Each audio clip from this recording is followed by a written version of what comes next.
The RCMP created major controversy earlier this year when it decided to reclassify the Swiss Arms family of rifles. The new classification turned thousands of law-abiding gun owners into criminals with a stroke of a pen.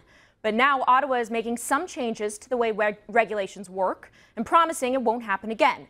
Criminal defense lawyer Friedman joins me now from Ottawa to explain. Explain the latest changes that they've made.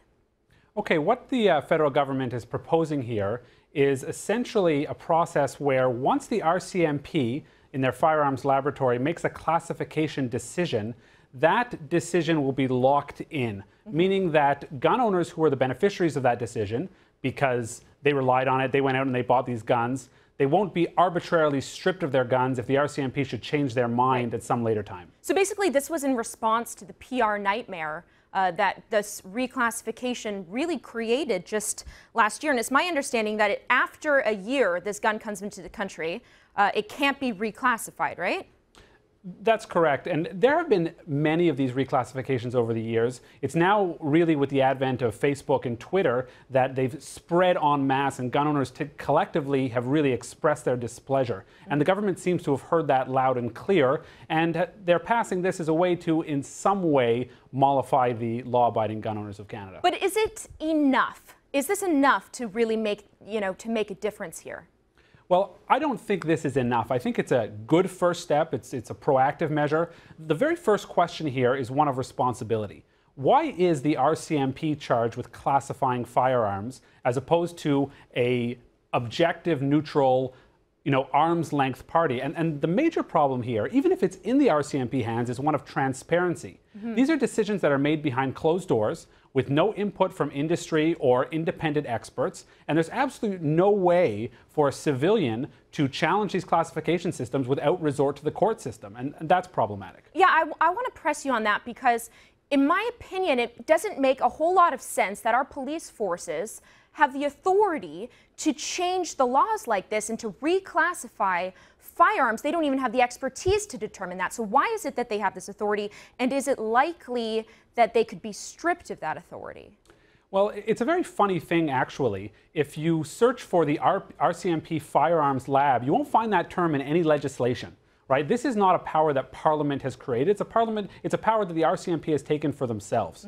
Now, I know there have certainly been calls from many quarters, including from myself, to strip the RCMP of this power, to hand it to an arm's length objective group that can look at the scientific evidence and say, look, this is what the law says, this is what the facts are, now what is the classification of this rifle? The real problem with the RCMP having this authority is you have a group that, by and large, have a very pro-gun control agenda and want as few firearms in the hands of civilians as possible. And it's a little something like having the fox guard the hen house, giving them the authority to determine whether a firearm is prohibited, restricted, or non-restricted. We've seen time and time again an abuse of this power at every level. So what do you think sort of the political fallout will be from this new ruling then?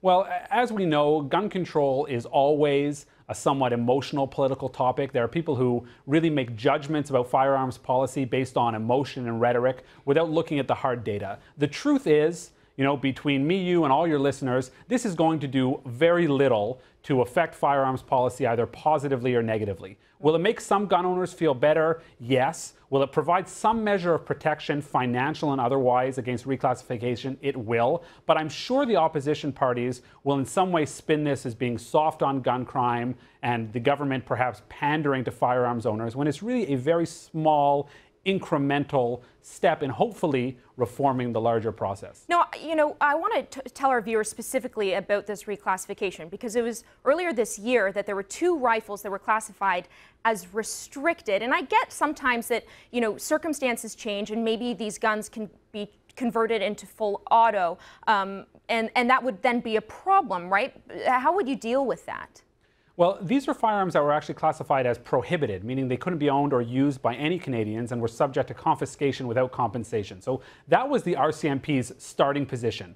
You need to turn these firearms in, they need to be destroyed and forfeited to Her Majesty, and you get no compensation. Obviously, you have people, more than 15,000 gun owners, who relied on the RCMP's advice and spent thousands, if not tens of thousands of dollars, depending on how many rifles they had, all at the behest of the RCMP's advice. So, this was something which, it certainly could be a problem. If firearms can be easily converted to full auto, there's no question that that's a problem the RCMP should take very seriously. The question is, what does it mean that something's easily convertible? And we've had cases where the RCMP has said, well, if you take it to a machine shop and spend an hour or two with it, you could probably convert it to full auto. Well, with all respect, if you take a pipe and some parts from a bicycle shop and weld them together, you can have a full auto machine gun in a few hours as well. The legislation, however, prohibits firearms from being automatic if they are automatic.